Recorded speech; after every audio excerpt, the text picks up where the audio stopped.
রহমাতুল আলামিন বলতেছে, ভাই জিবরাইল, এমন কোন আল্লাহর বান্দী আমি নবী দুনিয়ায় আসার আগে দুনিয়া থেকে চলে গেছে, কিন্তু তার কবর মধ্যে থেকে সুবাতাস সুঘ্রাণ আমি নবী পাচ্ছি। তখন জিবরাইল আমিন বলতেছি, ইয়া রাসূলুল্লাহ, ইয়া হাবিবাল্লাহ, এই জমিনের মধ্যে মাশিতা নামে আল্লাহর এক বান্দি তার 3 সন্তানকে নিয়ে শুয়ে আছে। রহমাতুল লিল আলামিন বলে, জিবরাইল, ঘটনা না বললে আমার অন্তরে তৃপ্তি আসবে না, তাদের পরিচয় কি দাও। এবার জিবরাইল আমিন বলতেছি, ইয়া রাসূলুল্লাহ, ইয়া হাবিবাল্লাহ, ওই যে ফিরাউন দুনিয়ায় থাকা অবস্থায় নিজেকে রব বলে দাবি করেছিল, ওই ফিরাউনের একজন মেয়ে ছিল, ওই মেয়ের একজন চাকরানি ছিল, একজন দাসী ছিল। ওই দাসী এক সময় আল্লাহর উপরে ঈমান এনেছে, নবী মুসার প্রতি ঈমান এনেছিল। ইয়া রাসূলুল্লাহ, ইয়া হাবিবাল্লাহ, একদিন মাশিতা ফিরাউনের মেয়ের চুল আশ্রাচ্ছে, এমন সময় চিরুনিটা পড়ে গেছে, তার জবান থেকে বের হয়ে গেছে, ইন্না লিল্লাহি ওয়া ইন্না ইলাইহি রাজিউন। ইন্না লিল্লাহ শব্দটা আমাদের মুসলমানদের বিপদের সময় আসে না, ঠিক কিনা বলেন? আবার যখন চিরুনিটা তুলতেছে, বিসমিল্লাহির রহমানির রহিম, পরম করুণাময় অসীম দয়ালু মহান আল্লাহর নামে শুরু করলাম, আল্লাহর নামে তুললাম। মাশিতা এই কাজটা করার সাথে সাথে ফিরাউনের মেয়ে আশ্চর্য হয়ে গেল। তাকে প্রশ্ন করলেন, রে মাশিতা, তুমি এখানে আবার কোন রবের কথা বলছো? রব তো আমাদের ফিরাউন, আমার বাবা। বলেন না নাউজুবিল্লাহ। এবার মাশিতা তার ঈমানের জজবার হাতে বলে ফেলছেন, এরে ফিরাউনের মেয়ে, আমি এমন এক রবের কথা, এমন এক রবের আশ্রয় নিলাম, আমার চিরুনিটা পড়ে গেছে, এটা আমার জন্য একটা বিপদ। চিরুনিটা তুললাম, এটা আমার রবের নামে তুললাম, রবের নামে শুরু করলাম, আল্লাহু আকবার। বলে, তুমি কোন রবের কথা বলছো? বলে, আমি এমন এক রবের কথা বলছি যে শুধু আমার রব না, তোমারও রব। বলেন আল্লাহু আকবার। শুধু তোমার রব না, তোমার বাবারও রব। ফেরাউনের মেয়ে মুহূর্তের মধ্যে রাগে ক্ষোভে ফেটে যাচ্ছেন।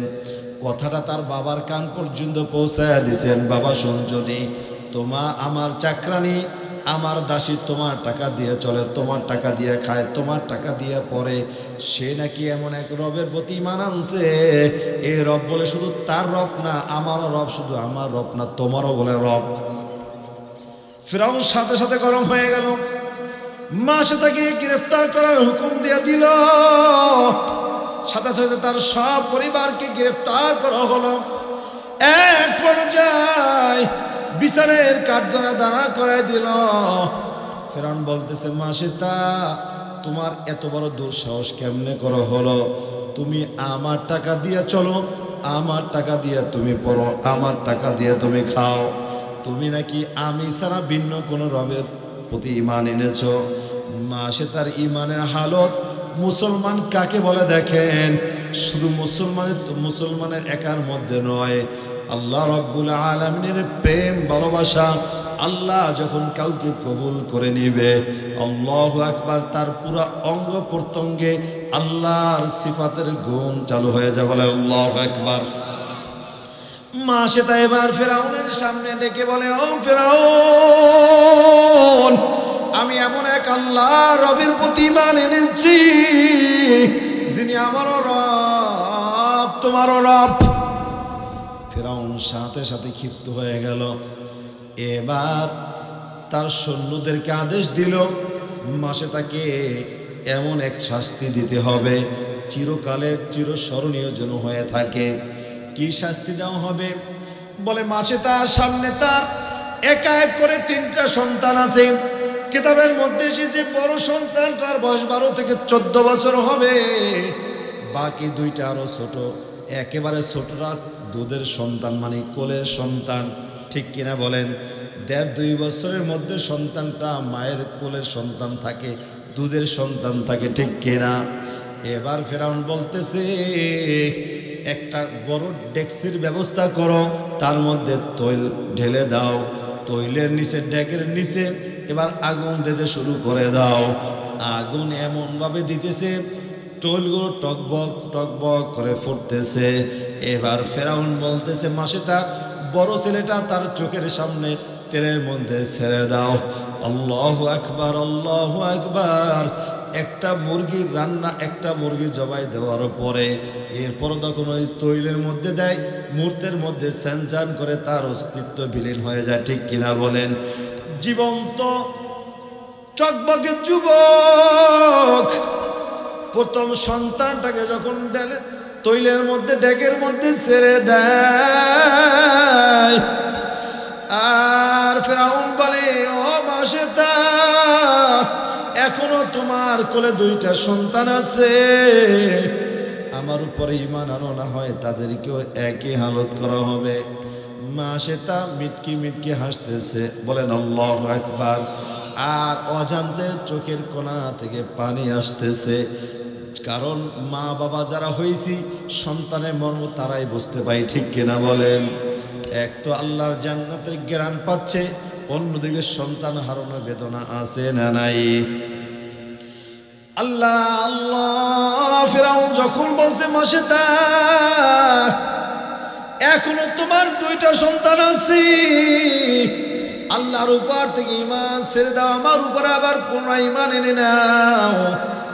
মাসেতা চিৎকার দিয়ে বলে ফেরাউন তুমি দুনিয়ার সব কিছু কেড়ে নিলো, আমার থেকে ঈমান কেড়ে নিতে পারবা না। বলেন আল্লাহু আকবার।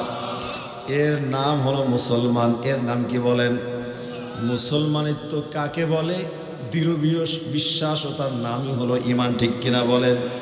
এবার দ্বিতীয় ছেলেটাকেও তৈলের মধ্যে ফালাবে, এই আয়োজন চলতেছে।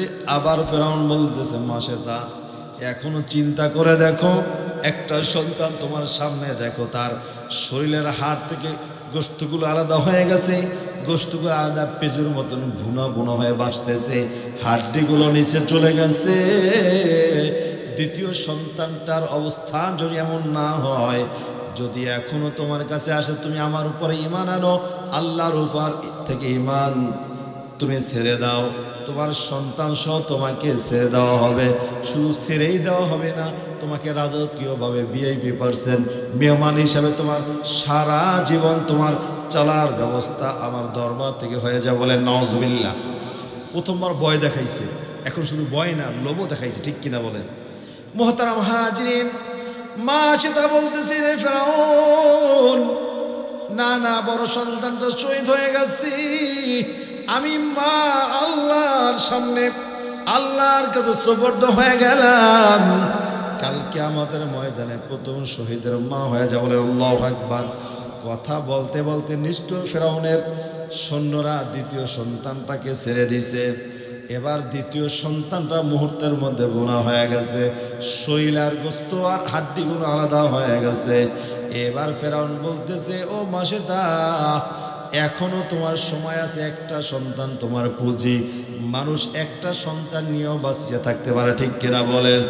এখনো তোমার একটা ছেলে আছে, একটা সন্তান আছে, তুমি এখনো আমার উপরে ঈমান আনো, আল্লাহর উপর ঈমান, আল্লাহর উপর থেকে ঈমান ছেড়ে দাও। এবার ছোট সন্তানটাকে ডেকের কাছে নিছে, ছোট্ট দুধের সন্তানটা কথা বলতে পারে না, ওই সন্তানটা আল্লাহু আকবার চিৎকার দিয়ে বলে মা,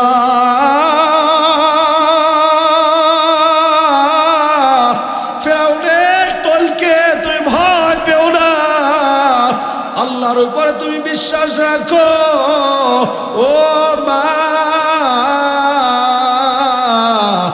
তুমিও গরম তৈলের মধ্যে চলে আসো, দেখা হবে আল্লাহর বানানো জান্নাতের মধ্যে। বলেন আল্লাহু আকবার।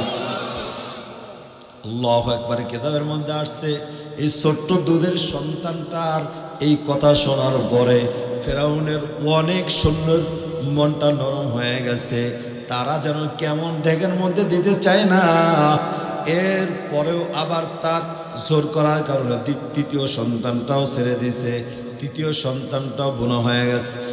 আবার ফেরাউন বলতেছে ওরে মাসেতা লাস্ট সুযোগ, তোমার সন্তান তিনটা চলে গেছে, যাও, তুমি যদি এখন আমার উপর ঈমান আনো, আমার এই শূন্যর মধ্যে যাকে তুমি চয়েস করবে আমি তোমাকে তাকে তোমার স্বামী হিসাবে দিয়ে দিব, চাইলে আবার তুমি সন্তানের মা হতে পারবে। মা সেটা এবার চোখের পানি ছেড়ে ছেড়ে বলে, ও ফেরাউন। ফেরাউন বুঝতে পারছে মাসেতা মনে হয় ভয় পেয়ে গেছে, মাসেতা মনে হয় আমার এই প্রস্তাবে রাজি হয়ে গেছে। এবার মাসেতা চিৎকার দিয়ে বলে, ফেরাউন না না, আমি এর জন্য কাঁদি না।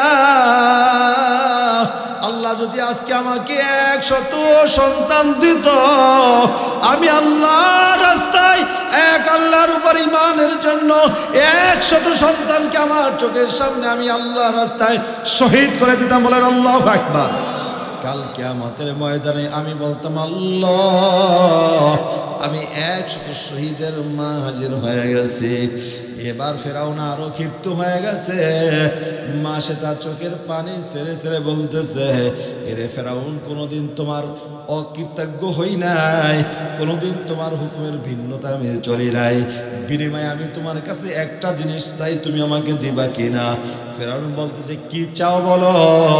এবার মা সেটা বলতেছে, আমি জানি একটু পর আমাকে এই ডেগের মধ্যে ছেড়ে দেওয়া হবে, আমার 3টা সন্তানের হাড্ডির কাছে আমার হাড্ডি চলে যাবে, আমার গোশতগুলো বুনা হয়ে যাবে, এতে আমার কোনো আফসোস নাই।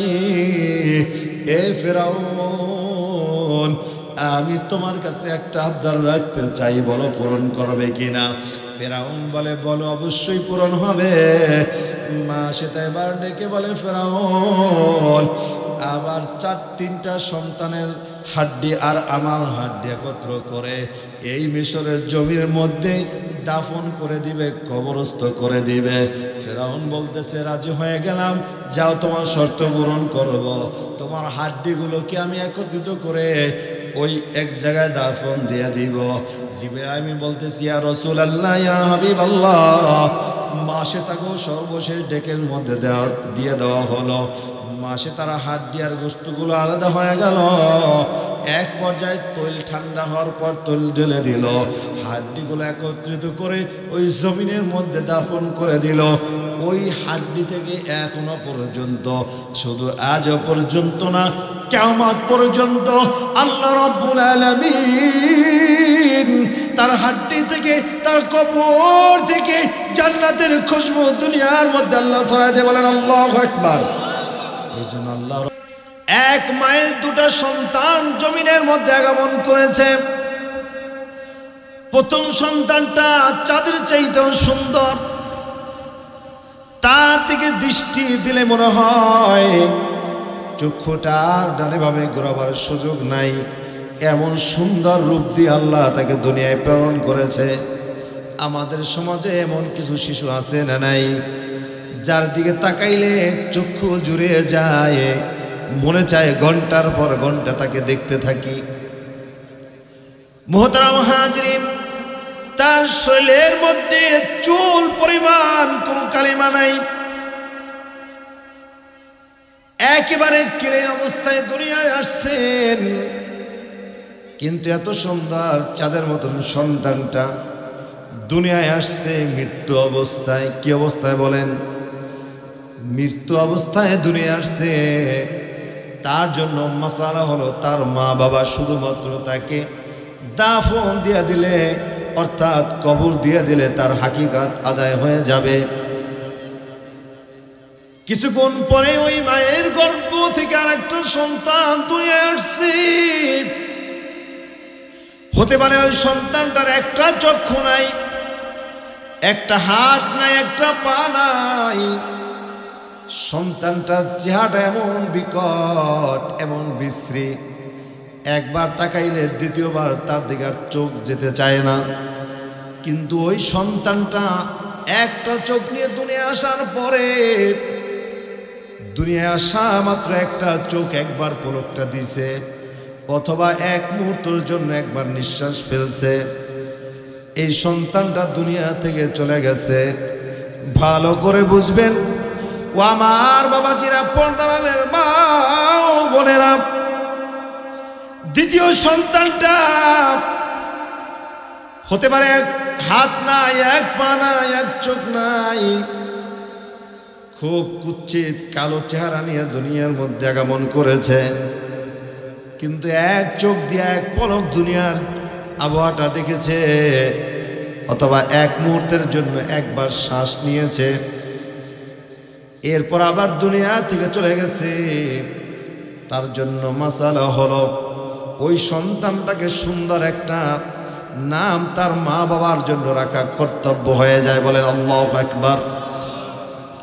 ওই সন্তানটাকে গোসল দিতে হবে, শুধু তাই নয়, ওই সন্তানটাকে জানাজার ময়দানে উপস্থিত করতে হবে। ফতোয়ার মধ্যে এসেছে আমার মতন নাদান গুনাহগার দুনিয়া থেকে চলে গেলে আমার জানাজায় যদি আপনি উপস্থিত হন, তাতে আপনি 2 কেরাত সমপন জানাজা এবং দাফনের মধ্যে সব পাইবেন। কিন্তু বেগুনাহ মাসুম যখন তার জানাজায় আপনি শরীক হয়ে যাবেন, শুধু 2 কেরাত নয়, আপনার নাজাতের একটা উসিলাও সে হয়ে যেতে পারে। বলেন আল্লাহু আকবার। শুধু তাই নয়, আজকে লক্ষ মাইল উপরে বসে সূর্য তাপ দেয়, দৈনিক 70,000 রহমতের ফেরেশতারা সূর্যের উপরে পানি ঢালে, তাপটা নিয়ন্ত্রণ হয়ে জমিনে পড়ার পরেও তাকায় দেখেন যে জমিনটার উপর বসে আছেন ফেটে চৌচির্ণ হয়ে গেছে, ঠিক কিনা বলেন? কাল কিয়ামতের ময়দানে রব্বি কারীম এই সূর্যের অভিভাবক ফেরেশতাকে বলবে, ও সূর্যের রক্ষণাবেক্ষণ ফেরেশতা, আজকের এই সূর্যটার লক্ষ মাইল উপরে থাকবে না, হাসরবাসীদের মাথার 1 হাত উপরে সূর্যটাকে নিয়ে আস, একটা মুখ আর ভিন্ন দিকে ঘোরানো থাকবে না। 70,000 ফেরেশতা তো দূরের কথা, একজন ফেরেশতা এক পালা পানি সূর্যের উপরে ঢালবে না। সূর্যকে বলবে, ও সূর্য, আমি আল্লাহ তোমার মধ্যে যেই পরিমাণ পাওয়ার দিয়েছি, গতি দিয়েছি, ওই পরিমাণ পাওয়ার শক্তি দিয়া তুমি তাপ দেওয়া শুরু করে দাও। সূর্য যখন তাপ দেওয়া শুরু করবে, তাকায় দেখেন মাটিটা ফেটে চৌচিহ্ন শুধু হয়ে যায় নাই, এমনভাবে শুকিয়েছে, শুকায় সাদা হয়ে গেছে, ঠিক কিনা বলেন? সূর্য তাপ পাওয়া মাত্র এই মাটিটা শুধু শুকাবে না, পুড়তে থাকবে, শুধু পুরেই ক্ষান্ত হবে না, কয়লার মতন হয়ে যাবে, তামা হয়ে যাবে। এই জমিনে পা রাখা মাত্র পাগুলো থেতলা যাবে, জসলা যাবে, চামড়াগুলো ছিঁড়ে ছিঁড়ে পড়তে থাকবে, ক্ষত বিক্ষত হয়ে যাবে। আল্লাহ রব্বুল আলামিন সেই সময় এই নিষ্পাপ সন্তানটা যে মাত্র কয়েক সেকেন্ড দুনিয়ার মধ্যে হায়াত পাইছে, আল্লাহ রব্বুল আলামিন বলবে, যাও, আজকে আমি আল্লাহ এই হাসরের ময়দানে তোমাকে কষ্ট দেব না, যন্ত্রণা দেব না, কারণ আমি আল্লাহ দুনিয়া এত সুন্দর নাজ নেয়ামত তোমাকে আমি আল্লাহ ভোগ করতে দেই না, এই নাজ নেয়ামত তোমাকে দেখতে দেই নাই, আমি আল্লাহ তোমাকে দুনিয়া থেকে তুলে নিয়ে এসেছি। আজকে যাও, হাসরের ময়দানে তোমাকে অপেক্ষা করতে হবে না, তুমি আমি আল্লাহর ভিআইপি পারসন, মেহমান, তুমি জান্নাতের মধ্যে চলে যাও। বলেন আল্লাহু আকবার। আল্লাহ রাব্বুল আলামিন ঘোষণা করবে, যাও, জান্নাতের মধ্যে চলে যাও। ঠিক তদ্রূপ সেই সময় নিষ্পাপ সন্তান বলবে, না আল্লাহ, না, আমি তোমার জান্নাতে যেতে পারবো না। যেই মা 10 মাস 10 দিন আমাকে গর্ভে ধারণ করে, প্রথম সপ্তাহগুলো, মাসগুলো কোনো কিছু খেয়ে পেটে রাখতে পারে নাই, খেয়ে আবার বমি করে ফেলে দিয়েছে। আমার মা আমাকে গর্ভধারণ করে, দিনের পর দিন, সপ্তাহের পর সপ্তাহ ঘুমাতে পারে নাই, একাত হয়েছে, ওকাত হয়েছে। আমার মা আমাকে গর্ভে ধারণ করে, বিভিন্ন অনুষ্ঠানে যেতে পারে নাই আমার কষ্ট হবে বলে, আমার কোনো ক্ষতি হয়ে যাবে বলে। ওগো আল্লাহ, দুনিয়ায় আমাকে পাঠাবার সময় রক্তের সাগর হয়ে গেছে। মা বারবার চিৎকার দিয়া শেষ নিঃশ্বাসের অপেক্ষায় ছিল। এই বুঝি আমার শ্বাস চলে যাবে, এই বুঝি আমি দুনিয়ার শেষ মুহূর্ত অতিক্রম করতেছি, আমি মনে হয় আর জমিনে বাঁচতে পারবো না। এভাবে করতে করতে মা যখন চিৎকারগুলো দেয়, তার আওয়াজ কত দূর যায় সে নিজেও জানে না, কত দূর পর্যন্ত পৌঁছে যায়। যেই মা কখনো বিপর্দা হয় নাই, বেহায়ার মতন চলে নাই, ওই মা আমি দুনিয়ায় যাইবার সময় এমন জোরে চিৎকার মারছে, শব্দগুলো ঘর ভেদ করে ঘরের বাইরে চলে গেছে। মা সহ্য করতে পারে নাই, কোনোভাবে দুনিয়ায় চলে আসছি। এক সাগর রক্তের বিনিময়ে মা সব কিছু ভুলে গেছে, আমার দিকে চাহিয়া, ঠিক কিনা বলেন? শুধু তাই নয়, ওই সন্তান আল্লাহ কি বলবে, আল্লাহ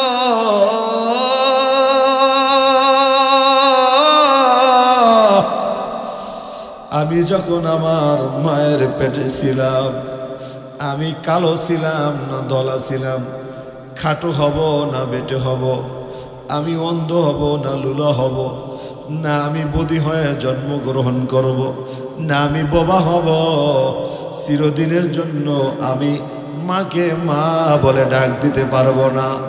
এইটাও আমার মা জানতো না, আমার মা পরোয়া করতো না, ঠিক কিনা বলেন? আমাকে না দেখিয়া, আমাকে না জানিয়া আমি ছেলে না মেয়ে তাও আমার মা জানতো না। কোনোদিন ডাক্তারের কাছে জিগায় নাই, ও ডাক্তার আমার পেটে ছেলে নাকি মেয়ে? আল্লাহু আকবার, ঠিক কিনা? এমন মা আছে না নাই? আল্লাহ, ওই সন্তান নিষ্পাপ ডাক দিয়ে বলবে, আল্লাহ এই মাকে রেখে আমি কিভাবে তোমার জান্নাতে যেতে পারি? বলেন না আল্লাহু আকবার। এটা এমন একটা অবস্থান হবে, আল্লাহ রসুল বলেছে হাসরের ময়দানে মা সন্তানকে চিনবে না, সন্তান মাকে মা বলে পরিচয় দিবে না।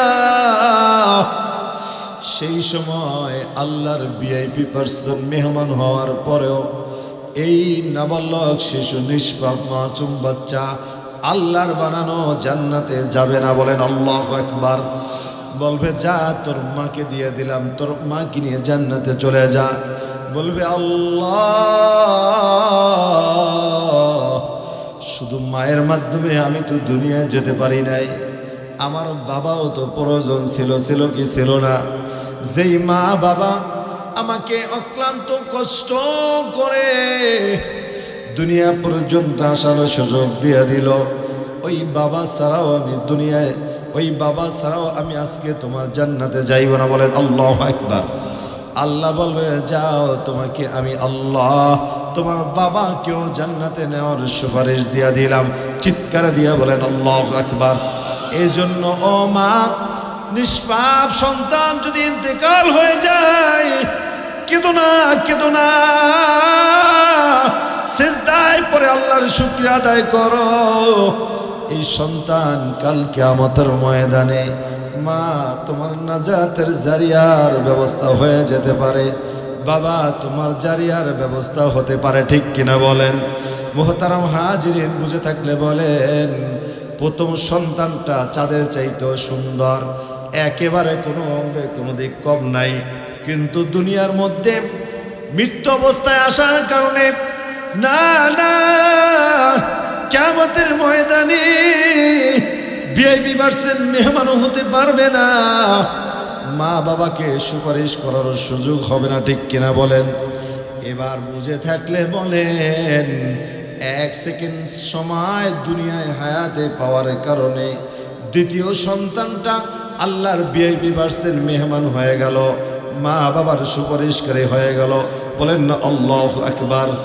এবার একটু নিজের দিকে তাকায় দেখেন, এমন 1 সেকেন্ড নয়, 1 মিনিট নয়, 1 ঘন্টা নয়, 1 দিন নয়, 1 রাত নয়, 1 সপ্তাহ নয়, 1 মাস নয়, 1 বছর নয়, 40, 50, 80 বছর পার হয়ে গেল।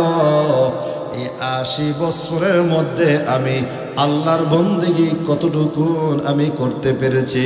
আল্লাহ রাব্বুল আলামিন সূরা জারিয়ার মধ্যে বলেন, ওয়ামা খালাকতুল জিন্না ওয়াল ইনসা ইল্লা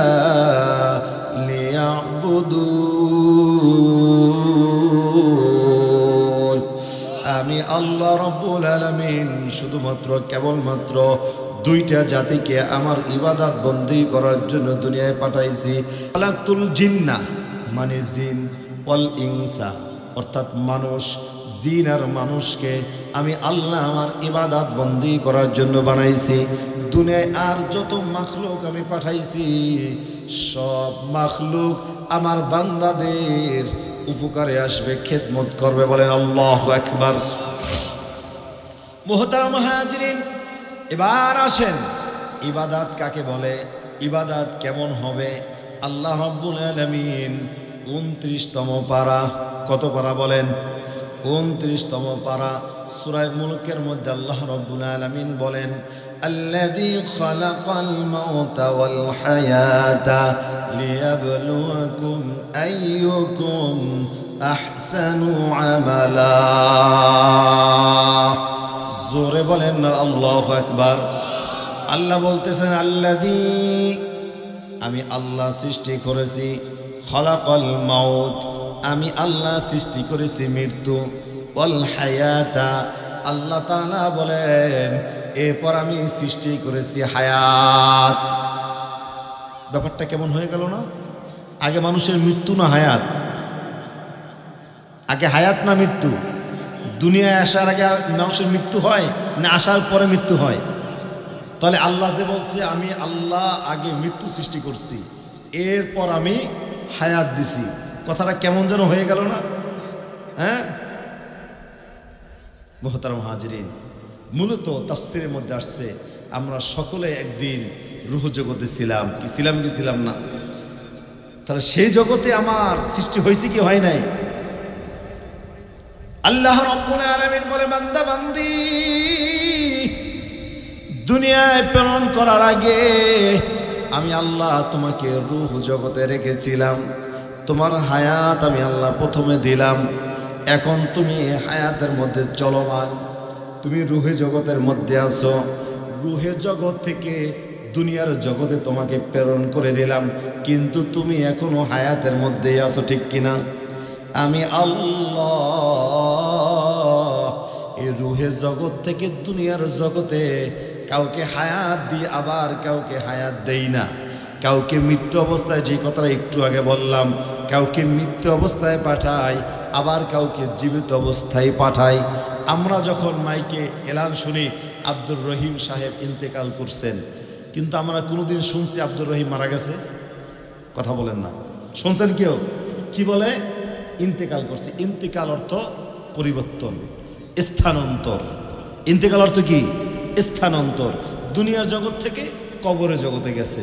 আগে দুনিয়ার জগতে ছিল, এখন কবরের জগতে। দুনিয়ার জগতেও সে জীবিত, কবরের জগতে সে কি জীবিত। দুনিয়ার জগতে সে যা করেছে কবরের জগতে সে ভোগ করবে। কবর জগতে কি করবে বলেন? ভোগ করবে। দুনিয়ার মধ্যে কষ্ট করছে, কবরের মধ্যে সে শান্তি করবে। দুনিয়ায় শান্তি করছে, আল্লাহর হুকুম মানে নাই, নামাজ পড়ে নাই, কোরআন তেলাওয়াত করে নাই, হজ করে নাই, যাকাত দেয় নাই, দান করে নাই, কবরের মধ্যে সে অশান্তি শুরু হয়ে যাবে। জাহান্নামের ফর্মুলা কবরের মধ্যেই তার ইন্ধন, তার সেই জাহান্নামের যে শাস্তিগুলো যেটা হবে, এটার আংশিকটা তার কবরের মধ্যেই দেখা হয়ে যাবে। বলেন নাউযুবিল্লাহ। তাহলে আল্লাহ রাব্বুল আলামিন বলেন, আল্লাযী খালাকাল মাউতা ওয়াল হায়াতা। ভালো করে বুঝবেন, আমি আল্লাহ আগে তোমাদেরকে মৃত্যু দিলাম, এরপরে হায়াত দিলাম। অর্থাৎ দুনিয়ায় আসার সময় তো আমরা স্থানান্তর করতেছি, রুহে জগৎ থেকে দুনিয়ার জগতে আসতেছি, ঠিক কিনা?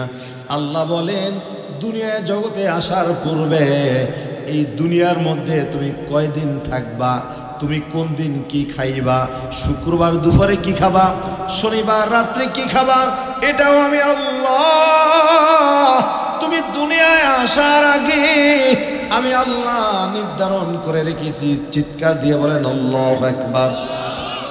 তাহলে ফালাফালি মারামারি এগুলো বেহুদা। কি কথা বুঝতে পারছি? যে আপনি হালাল হারাম নামাজ চিন্তা না করে, তমিজ না করে শুধু ইনকাম করতেছেন, ভালো খাইবেন, সম্ভব না।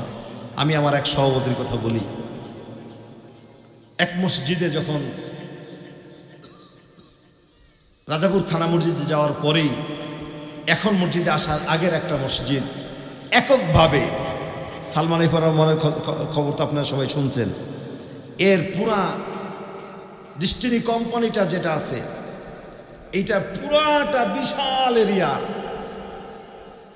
এই কোম্পানিটার সামনে যে মসজিদটা, ওখানে ওনাকে যিনি স্থান করে দিয়েছেন, এই হাজী সাহেব এক নামে চিনে, 10-12টা গার্মেন্টস, লক্ষ লক্ষ টাকার মালিক।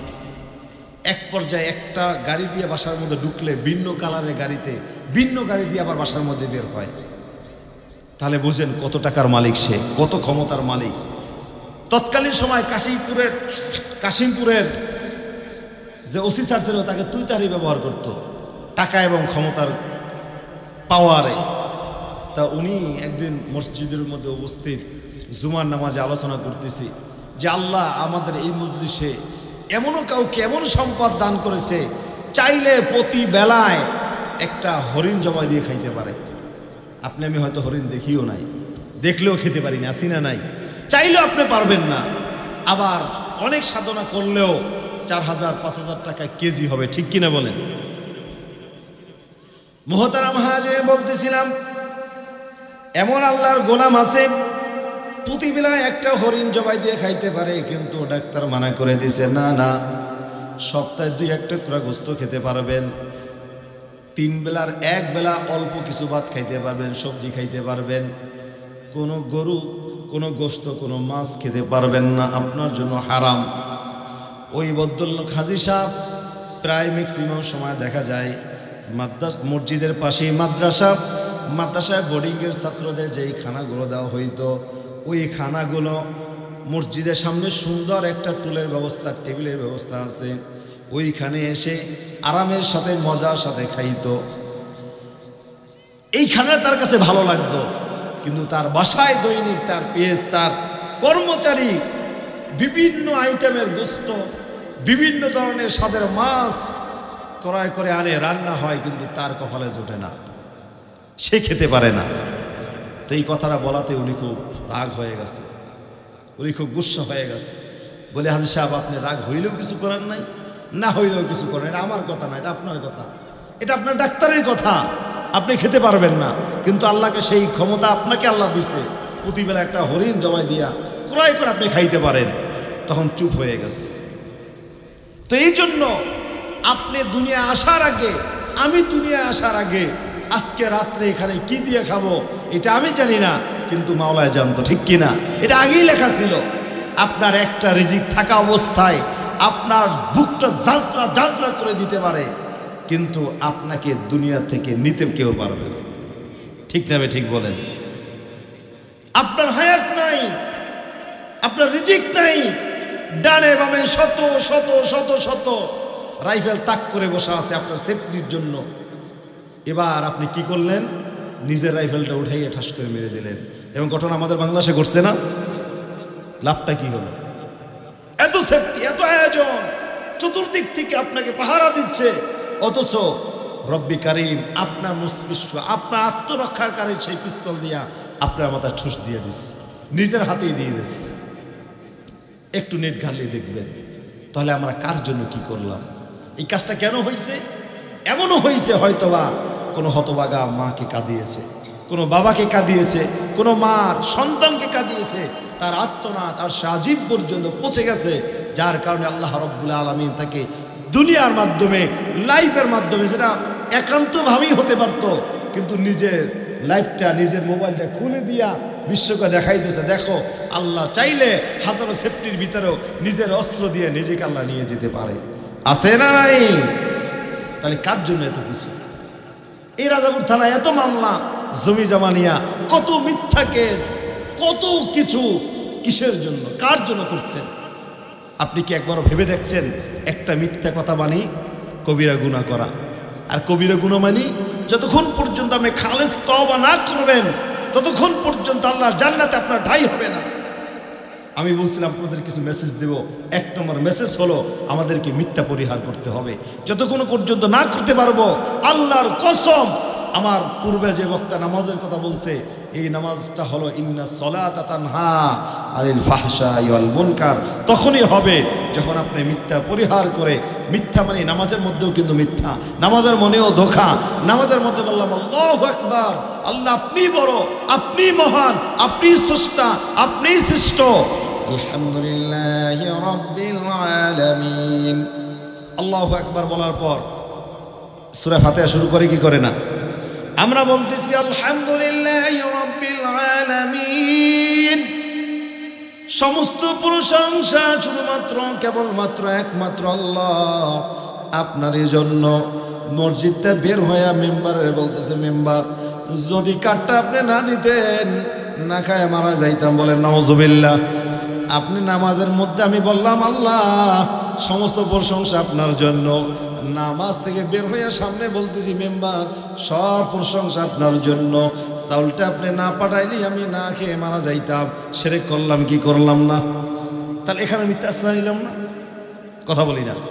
এখানে আল্লাহর সাথে মিথ্যা বললাম না? মসজিদে বললাম আল্লাহ সমস্ত প্রশংসা তোমার জন্য, মসজিদ থেকে বের হইয়া যেই রিজিকটা আল্লাহ আপনার জন্য পাঠাইছে মেম্বারের মাধ্যমে, এবার আপনি বলতেছেন মেম্বার সমস্ত প্রশংসা আপনার জন্য, আপনি চাউলটা না পাঠাইলে তো আমি না খাই মারা যাইতাম। না খায় মারা যাইতাম মাইনি আপনি চাউলটা পাঠাইছেন, আমার ঘরে পাক হয়েছে, এই পাক খাই আমি সুস্থ হয়েছি। ব্যাপারটা এরকম বোঝা যায় না? ঠিক কিনা? একটা হলো প্রকাশ্যে গালি দেওয়া, আরটা অপ্রকাশ্যে গালির আঞ্জাম দিয়ে দেওয়া, এমন একটা কথা ছুড়ে দেওয়া সে বুঝে যে আমাকে সে গালি দিয়েছে। আল্লাহর সাথে আমরা এইভাবে ধোঁকা করি কি করি না? মুহতারাম হাজিরিন, তাহলে কি করতে হবে? আমাদের এক নম্বর মিথ্যা পরিহার করতে হবে। আমাদের কি করতে হবে বলেন? মিথ্যা পরিহার করতে হবে। যখনই আমরা মিথ্যা ছেড়ে দিব দেখবেন তখনই আপনার ইবাদতের মাধ্যমে আস্তে আস্তে স্বাদ আসবে, মজা আসবে। বলেন আল্লাহু আকবার। মুহতারাম হাজিরিন, তাই আল্লাহ রাব্বুল আলামিন সূরা মুলুকের মধ্যে বলতেছেন আল্লাযী খালাকাল মাউতা ওয়াল হায়াত। ও বান্দা বান্দিরে,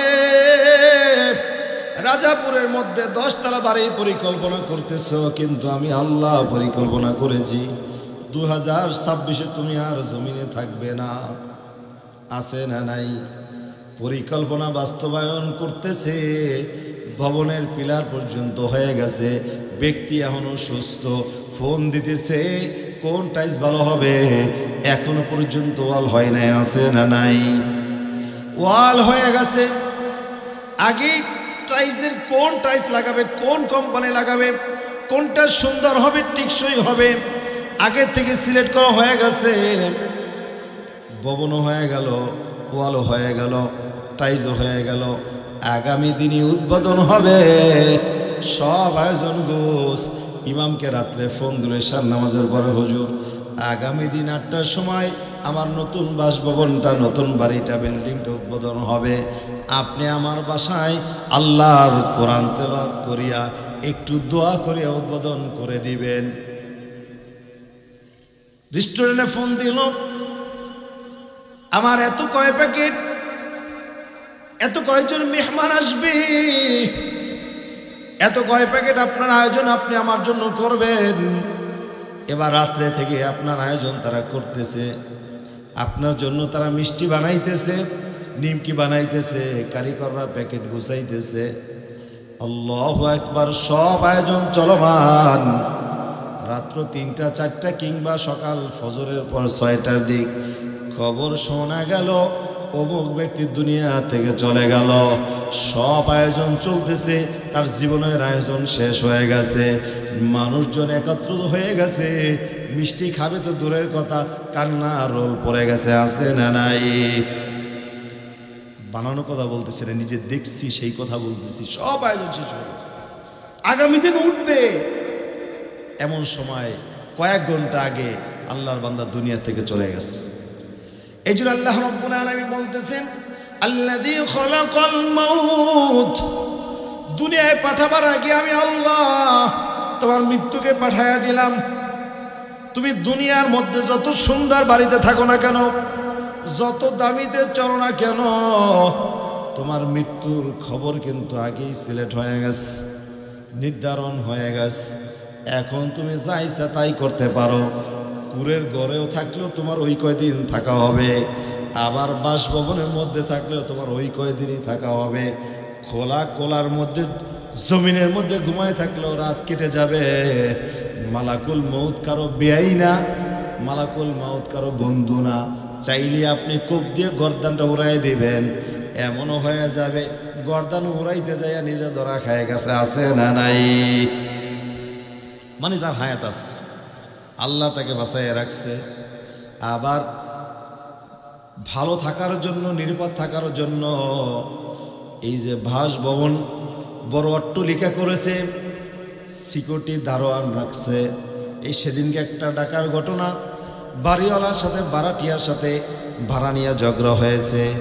এক পর্যায়ে ওই দারোয়ানের মাধ্যমে দারোয়ানকে আতাত করে, যাকে তাকে রক্ষা করার জন্য রাখছে, ওই শত্রু তাকেই বক্ষণ করে, তার মাধ্যমে তাকে খুন করে, আর দুনিয়ার জীবনের বাতিটা লিভাইয়া দেশে, আছে না নাই? এই জন্য কুরের ঘরে থাকলেও তার হায়াতের জিন্দগি শেষ হয়ে যাবে, আবার অট্টালিকা থাকলেও সে ওই কয়দিনই দুনিয়া বাঁচতে পারবে, ঠিক কিনা বলেন? তাহলে এত হুতাশ কেন, এত তাড়াহুড়া কেন? তাহলে দুনিয়ায় কেন এত হাহাজারি, দুনিয়ায় কেন এত হাহাজারি? মুহতারাম হাজরিন, আল্লাহ বুঝাইতে চাইলেন, তুমি যা কিছু করো না কেন, যত বড় হও না কেন, আমি আল্লাহ তোমার মৃত্যু নির্ধারণ করে রেখেছি, অবশ্যই নির্ধারিত টাইমে তোমার মৃত্যু হবেই হবে। বলেন আল্লাহু আকবার। তাহলে এখন করণীয় কি? আল্লাহ রসুল তার হাদিসের মধ্যে বলছেন, এখন করণীয় হলো আল মুসলিম আখুল মুসলিম, আপনি মুসলমান আমি মুসলমান, মুসলমান হওয়াতে আমার বাড়ি কেওতা, আপনার বাড়ি ইন্দ্রপাশা, এই কারণে আমার বাড়ি সুক্তগার, আপনার বাড়ি মঠবাড়িয়া, এই ইউনিয়ন ভিন্ন হওয়ার কারণে আমার আপনার কোনো রক্তের কালেকশন নাই, কিন্তু আপনি মুসলমান আমিও মুসলমান, তাই আপনি আমার ভাই।